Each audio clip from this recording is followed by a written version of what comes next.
aqui o teu mundo de fato acaba.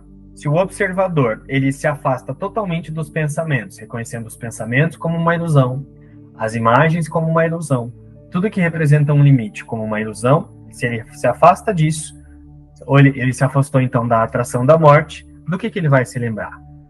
Ele se lembra de Deus. Né? Ele começa a entrar em estado de graça.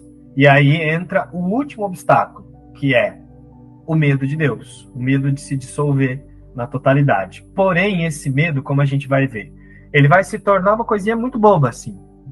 A mente nem vai ver esse medo, porque ela está pensando de um lugar de tanta grandeza, ela se sente tanto o que Deus é, que é esse medo que, enquanto tem a percepção de duas coisas, ele pode ser muito grande, porque a consciência dá um significado, ela que faz o medo existir. Enquanto ela pensa que existe duas coisas, ela faz o medo existir. Porém, quando ela para de pensar que existe duas coisas, ela entra em estado de graça. E na graça, ela nem vê medo. Então, ela dissolve muito facilmente esse último obstáculo. Como a gente vai ver. O quarto obstáculo a ser superado cai como um véu pesado diante da face de Cristo. Entretanto, à medida que a sua face se ergue além do véu, brilhando com alegria, porque ele está no amor do seu Pai, a paz afastará suavemente o véu e correrá para encontrá-lo e para afinal unir-se a ele.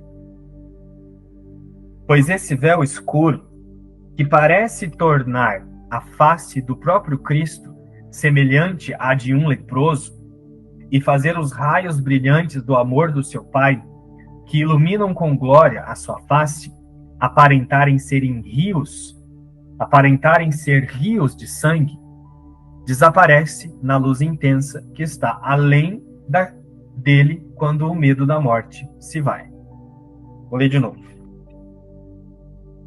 Esse véu escuro, que parece tornar a face do próprio Cristo semelhante à de um leproso e fazer os raios brilhantes do amor do seu Pai, que iluminam com glória a sua face, aparentarem ser rios de sangue, desaparece na luz intensa que está além dele, quando o medo da morte se vai.